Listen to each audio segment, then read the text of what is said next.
Bonjour à toutes et à tous et bienvenue dans Automoto pour une émission très spéciale. À l'occasion du 60e anniversaire de l'emblématique Fiat 500, le constructeur italien nous ouvre les portes de son empire à Turin. Vous allez découvrir les secrets de l'un des plus gros cartons de l'histoire automobile populaire. Eh bien, il faut savoir que l'histoire s'est écrite ici, en 1915, dans ce bâtiment incroyable, reconverti aujourd'hui. Il s'appelle le Lingotto, traduisez le lingot en italien. Sommaire. C'est l'événement de la semaine avec Baptiste Morin. Voilà, on retrouve pas loin la nouvelle Fiat 500 et le directeur de Fiat, monsieur Luca Napolitano. Buongiorno. Bonjour, bienvenue à vous. Piacere. Est-ce que c'est possible de faire un tour avec la nouvelle Fiat 500? Bien sûr, on y va ensemble. Grazie mille. How do you explain? Comment expliquez-vous le succès de la 500 depuis tant d'années? La Fiat 500 est une voiture authentique, très attachée à ses origines. En fait, on en parle un peu comme une personne, avec son sourire, son regard et même sa moustache. Alors il y a d'autres modèles qui sont très importants pour vous, la 500X, la 500L. Qu'est-ce que ces voitures représentent pour la famille 500? C'est une famille importante. En 2016, nous avons vendu dans le monde plus de 400 000 unités. À chaque fois que l'on a lancé un nouveau modèle, on a toujours progressé en vente et jamais une nouvelle 500 n'a été cannibalisée par un autre modèle. Et nous arrivons au centre de style. Grazie mille. Merci à vous et à très bientôt. Ciao. Le centre de style, on y entre dans un instant, mais avant cela, place au No Limit de la semaine. C'est parti.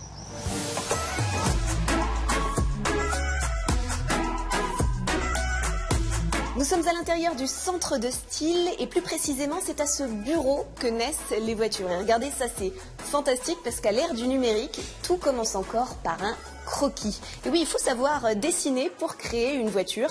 Alors avec un papier et un crayon tout simplement, ou bien à l'aide d'une tablette, ça c'est pour le côté un peu plus moderne. Et puis on passe à la 3D. Alors là les dessins vont prendre de l'ampleur, vont prendre du volume. Ce sont les ébauches de la modélisation.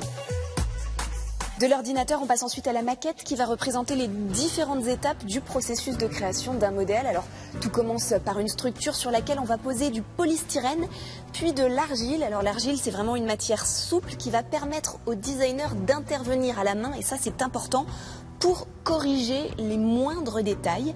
Et puis viendra une pellicule ensuite de carrosserie pour rectifier quelques défauts qu'on va pouvoir voir notamment avec des jeux de lumière. Et une fois que cette maquette est validée, on va pouvoir passer au prototype. Dernière étape avant la production définitive de la voiture, son intégration dans notre vie au quotidien. Ça se passe en virtuel, vous allez voir, c'est absolument fabuleux, c'est juste derrière cette porte et c'est après la pause. Seconde partie d'Automoto, toujours près de Turin, dans le centre de style de Fiat. Chose promise, chose due, nous sommes dans la salle de réalité virtuelle qui représente une étape cruciale avant la production définitive des voitures. Le but est simple, il est d'aider au développement du style. Tous les ingénieurs vont venir dans cette salle pour analyser les volumes de la voiture, équilibrer également les proportions, améliorer les couleurs aussi.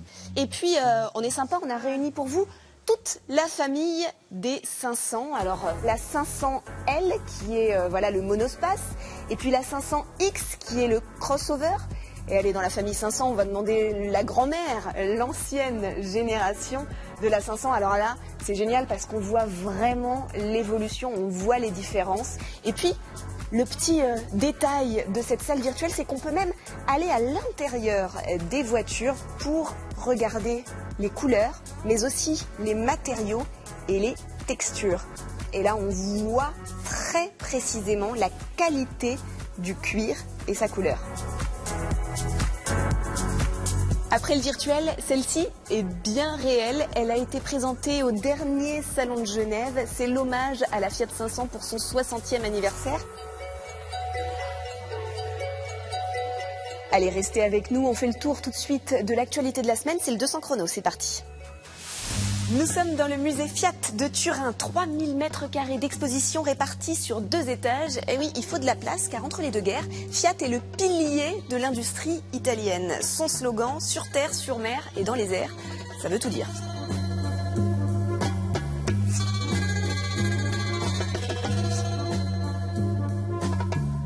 On ouvre l'album de famille de la Fiat 500 avec tout d'abord en 1936 la sortie de la grand-mère, surnommée très vite Topolino par la presse et par le public. Ça veut dire petite souris. Et oui, c'est l'une des voitures les plus petites du monde à l'époque. Et puis on fait un bond dans le temps. On arrive en 1955.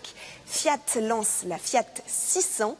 Est-ce que vous pouvez, Maurizio, nous expliquer comment est née cette voiture ? C'est en fait la voiture qui a permis aux Italiens de se déplacer enfin sur 4 roues.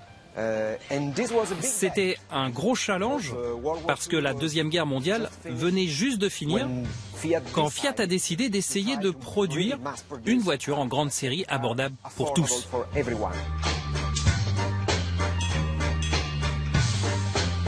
Maurizio, quel était le but recherché par Fiat avec la sortie en 1957 de celle qu'on appelle à l'époque la nouvelle Fiat 500 ? En fait, la 600 était la voiture familiale et la 500 était la deuxième voiture.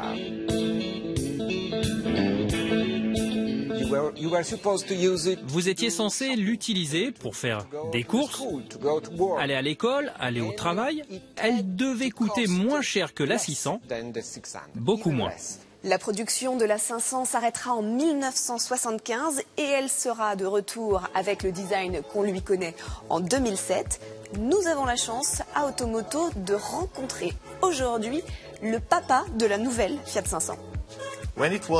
En 2004, on a travaillé sur un concept car qui rappelait l'ancienne Fiat 500, mais il fallait la moderniser.